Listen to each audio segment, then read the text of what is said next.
Dear students, आप सभी को हमारे एलएसी क्लासेस में स्वागत है। लास्ट क्लास हम लोग पढ़े थे प्रतिरोधों के बारे में। आज हम लोग प्रतिरोधकों को कैसे संयोजन किया जाता है उसके बारे में हम लोग पढ़ेंगे। यानी प्रतिरोधकों का संयोजन यानी ग्रुपिंग और कॉम्बिनेशन ऑफ रेजिस्टेंस। रेजिस्टेंस का प्रतीक है, इसे रेजिस्टेंस का प्रतीक कहा जाता है। तो हमारे पास दो रेजिस्टेंस है। पहला जो है 2 ओम का और दूसरा भी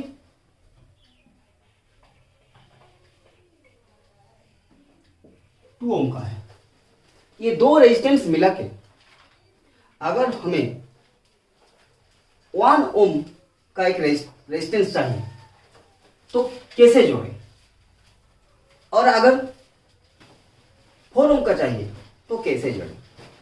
यानी ये हम लोगों के पास दो रेजिस्टेंस उपलब्ध है। तो उपलब्ध प्रतिरोधों से इच्छित प्रतिरोध प्राप्त करने के लिए प्रतिरोधकों का प्राय दो प्रकार से संयोजित किया जाता है। यानी दो प्रकार से संयोजन किया जाता है रेजिस्टेंस को। पहला श्रेणी क्रम संयोजन यानी सीरीज कॉम्बिनेशन, दूसरा समांतर क्रम या पार्श्व क्रम संयोजन यानी पैरेलल कॉम्बिनेशन। तो सबसे पहले हम लोग श्रेणी क्रम संयोजन के बारे में पढ़ते हैं।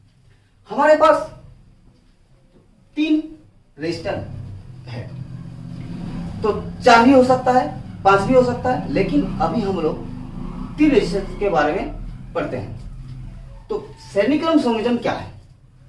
जब पहला रेजिस्टेंस का यानी पहला प्रतिरोध का दूसरा छोर, दूसरा का पहला छोर, दूसरे का दूसरा और तीसरे का पहला छोर से संयोजन किया जाता है, और इस प्रकार संयोजन को श्रेणी क्रम संयोजन या सीरीज कॉम्बिनेशन कहा जाता है। यानी जब पहले प्रतिरोध का दूसरा छोर और दूसरे के पहले छोर से तथा दूसरे का दूसरा छोर और तीसरे के पहले छोर से जोड़ा जाता है, तो इस प्रकार के संयोजन को श्रेणी क्रम संयोजन कहते हैं। हमें पहले कॉन्सेप्ट को समझना है।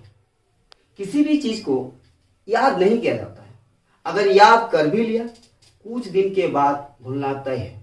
इसीलिए हमें पहले कॉन्सेप्ट को समझो और ऑन द स्पॉट याद कीजिए। जैसे समझो कॉन्सेप्ट, हमारे पास 3 रेजिस्टेंस है यानी 3 प्रतिरोध है। पहला प्रतिरोध का दूसरा का पहला छोर से, दूसरा का दूसरा और तीसरा का पहला छोर से जब जोड़ा जाता है, इस प्रकार संयोजन को हम लोग श्रेणी क्रम संयोजन या सीरीज कॉम्बिनेशन करते हैं। Clear that? अब हम लोग श्रेणी क्रम संयोजन का समतुल्य प्रतिरोध के लिए हम लोग सूत्र निकालेंगे। यानी रेजिस्टेंस को सीरीज कॉम्बिनेशन में जोड़ने के लिए जो फॉर्मूला निकलेंगे उसे कैसे हम लोग फॉर्मूला निकाल सकते हैं। यानी माना कि 3 प्रतिरोध R1, R2 और R3 को श्रेणी क्रम में जोड़ा गया है और इनके बीच का विभवांतर V1, V2 और V3 है तथा इनसे धारा I प्रवाहित होते हैं। हम लोग फिगर में देखते हैं। जैसे R1, R2 और R3 3 प्रतिरोध है और इसके बीच का विभवांतर यानी R1 के लिए V और R2 के लिए V2 और R3 के लिए V3 विभवांतर है, और इनके बीच का जो प्रवाहित धारा है वो I है।